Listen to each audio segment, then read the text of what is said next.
The day the Pride Lands fell silent did not begin with fire or thunder. It began with stillness. The sun rose, but its warmth felt distant. Birds did not sing. The wind barely moved the grass. Even the insects, usually humming with life, seemed to sense that something was wrong. From the top of Pride Rock, Kion stood frozen, his green eyes scanning the plains below. 2. The mark of the guard glowed faintly on his shoulder, not with power, but with warning. Something had broken in the circle of life. Kion could feel it deep within him, heavier than fear, sharper than doubt. The roar of the elders was quiet inside his chest, as if the ancient lions themselves were holding their breath. This silence was not peace. It was the calm before a wound opened. Flow. The Pride Lands looked unchanged, yet everything felt wrong. Herds stood motionless. Waterholes reflected the sky like mirrors, untouched. No calls echoed across the savannah. Life had paused.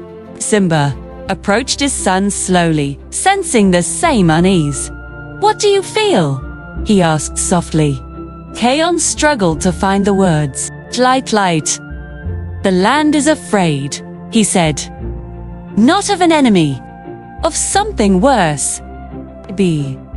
Before Simba could respond, Ono swooped down hard, landing without his usual grace. "Kion," he said urgently, "it's happening everywhere. The outlands are empty. The backlands are quiet. No movement, no sound. It's like life stepped away." Thorlengard gathered quickly. Bunga tried to crack a joke, but even he fell silent when no one laughed. Foolie's tail flicked anxiously. Besht looked around with wide, troubled eyes. Then came the first sign of true disaster. A tremor rolled through the ground, not violent enough to knock anyone down, but strong enough to send ripples across the water. Cracks spread through dry earth like veins. Somewhere far away, a deep, hollow sound echoed. Not a roar, but something closer to a sigh. The silence deepened.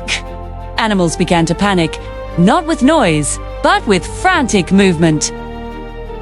They fled without direction, eyes wide, as if running from something they could not see. Kion leaped into action, guiding his friends, calming herds, trying to restore order, but the land itself seemed to resist him. Then the elders spoke. Not clearly, not together. Their voices came fractured, faint, overlapping with sorrow.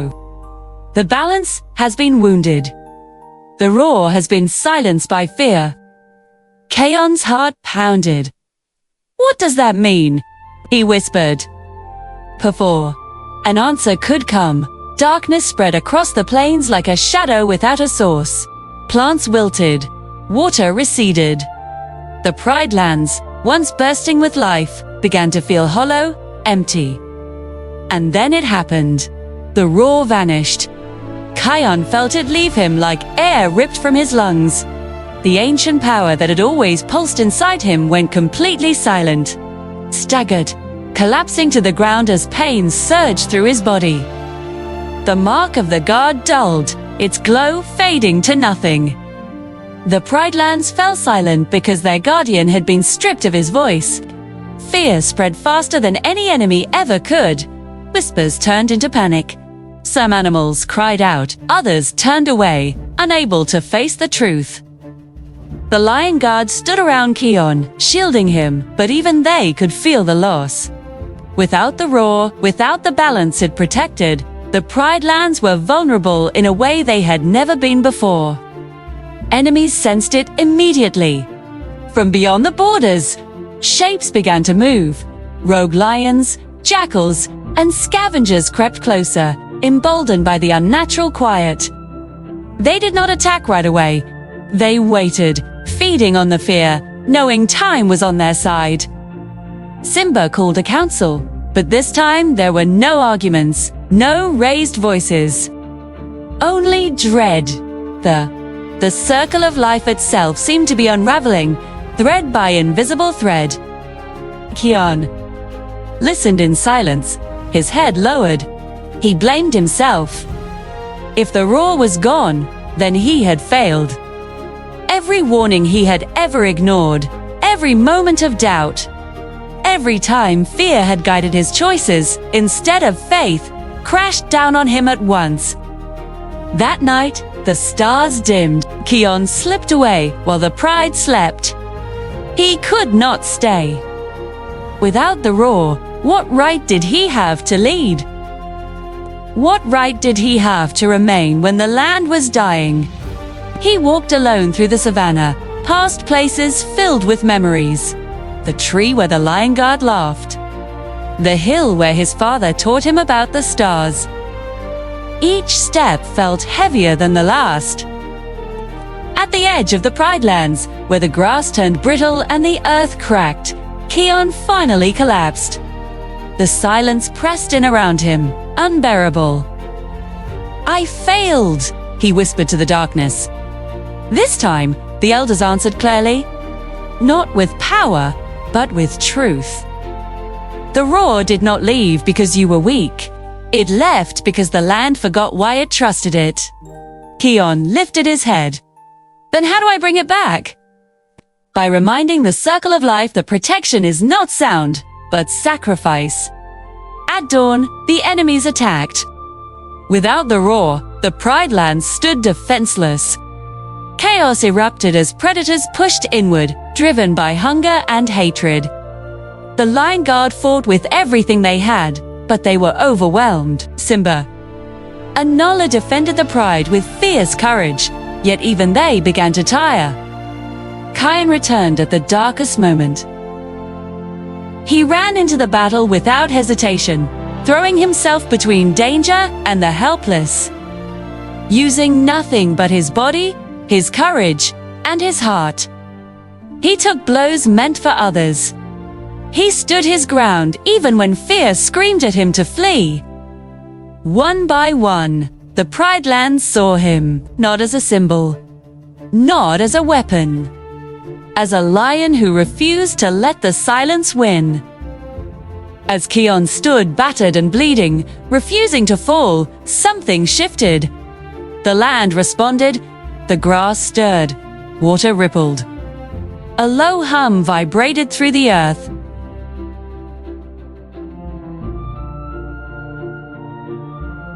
The roar returned.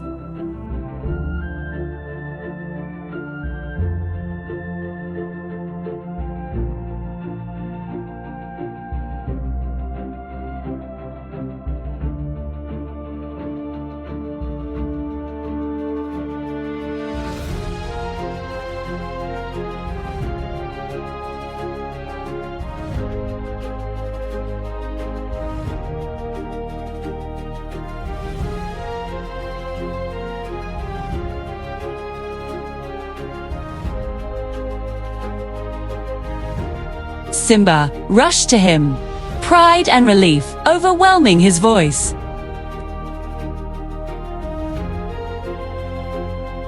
The Pride Lands were no longer silent.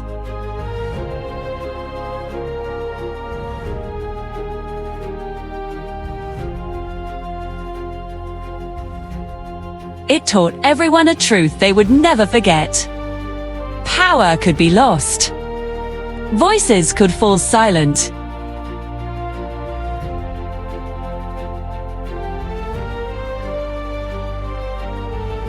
The circle of life would endure. And Kion, the young guardian, rose not because he roared.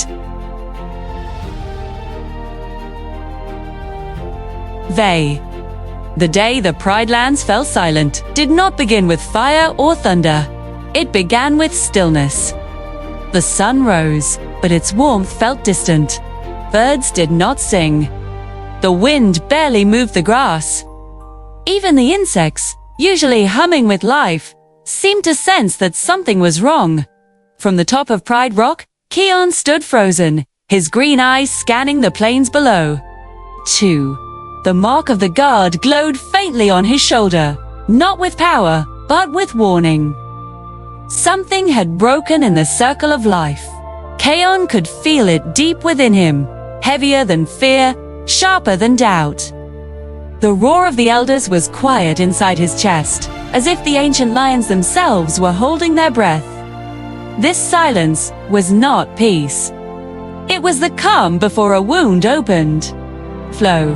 The Pride Lands looked unchanged, yet everything felt wrong. Herds stood motionless. Waterholes reflected the sky like mirrors, untouched. No calls echoed across the savannah. Life had paused. Simba approached his son slowly, sensing the same unease. "What do you feel?" he asked softly. Kion struggled to find the words. Light. "The land is afraid," he said. "Not of an enemy, of something worse." Before Simba could respond, Ono swooped down hard, landing without his usual grace. "Kion," he said urgently, "it's happening everywhere. The outlands are empty. The backlands are quiet. No movement, no sound. It's like life stepped away." Thorlengard gathered quickly. Bunga tried to crack a joke, but even he fell silent when no one laughed. Foolie's tail flicked anxiously. Besht looked around with wide, troubled eyes. Then came the first sign of true disaster. A tremor rolled through the ground, not violent enough to knock anyone down, but strong enough to send ripples across the water. Cracks spread through dry earth like veins. Somewhere far away, a deep, hollow sound echoed. Not a roar, but something closer to a sigh. The silence deepened. Animals began to panic, not with noise, but with frantic movement. They fled without direction, eyes wide, as if running from something they could not see. Kion leaped into action, guiding his friends, calming herds, trying to restore order, but the land itself seemed to resist him. Then the elders spoke. Not clearly, not together. Their voices came fractured, faint, overlapping with sorrow. The balance has been wounded. The roar has been silenced by fear. Kion's heart pounded. "What does that mean?" he whispered. Before an answer could come, darkness spread across the plains like a shadow without a source. Plants wilted, water receded. The Pride Lands, once bursting with life, began to feel hollow, empty. And then it happened. The roar vanished. Kion felt it leave him like air ripped from his lungs. The ancient power that had always pulsed inside him went completely silent. Staggered, collapsing to the ground as pain surged through his body. The mark of the guard dulled, its glow fading to nothing. The Pride Lands fell silent because their guardian had been stripped of his voice. Fear spread faster than any enemy ever could. Whispers turned into panic. Some animals cried out, others turned away, unable to face the truth. The Lion Guard stood around Kion, shielding him, but even they could feel the loss. Without the roar, without the balance it protected, the Pride Lands were vulnerable in a way they had never been before. Enemies sensed it immediately. From beyond the borders, shapes began to move. Rogue lions, jackals, and scavengers crept closer, emboldened by the unnatural quiet. They did not attack right away. They waited, feeding on the fear, knowing time was on their side. Simba called a council, but this time there were no arguments, no raised voices. Only dread. The circle of life itself seemed to be unraveling, thread by invisible thread. Kion listened in silence, his head lowered. He blamed himself. If the roar was gone, then he had failed. Every warning he had ever ignored, every moment of doubt, every time fear had guided his choices instead of faith, crashed down on him at once. That night, the stars dimmed. Kion slipped away while the pride slept. He could not stay. Without the roar, what right did he have to lead? What right did he have to remain when the land was dying? He walked alone through the savannah, past places filled with memories. The tree where the Lion Guard laughed. The hill where his father taught him about the stars. Each step felt heavier than the last. At the edge of the Pride Lands, where the grass turned brittle and the earth cracked, Kion finally collapsed. The silence pressed in around him, unbearable. "I failed," he whispered to the darkness. This time, the elders answered clearly, "Not with power, but with truth. The roar did not leave because you were weak. It left because the land forgot why it trusted it." Kion lifted his head. "Then how do I bring it back?" "By reminding the circle of life that protection is not sound, but sacrifice." At dawn, the enemies attacked. Without the roar, the Pride Lands stood defenseless. Chaos erupted as predators pushed inward, driven by hunger and hatred. The Lion Guard fought with everything they had, but they were overwhelmed. Simba and Nala defended the Pride with fierce courage, yet even they began to tire. Kion returned at the darkest moment.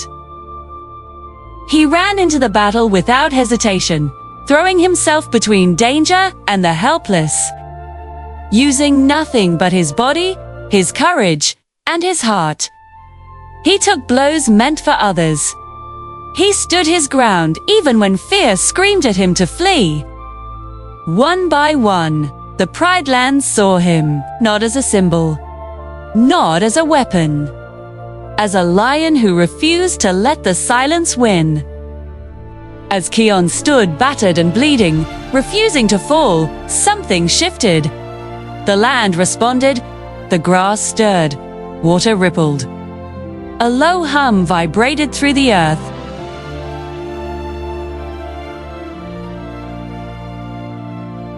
The roar returned.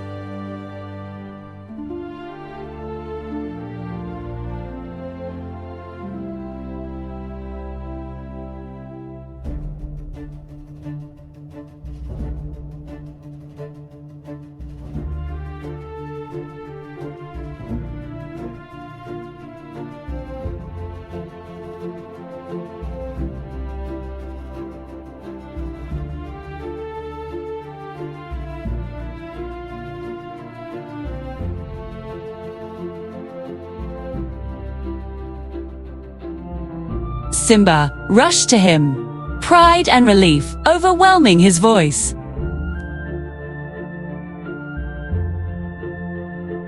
The Pride Lands were no longer silent.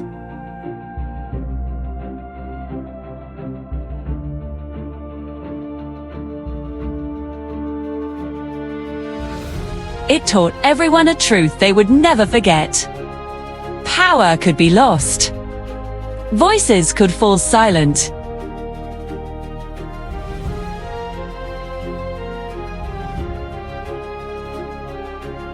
The circle of life would endure. And Kion, the young guardian, rose not because he roared,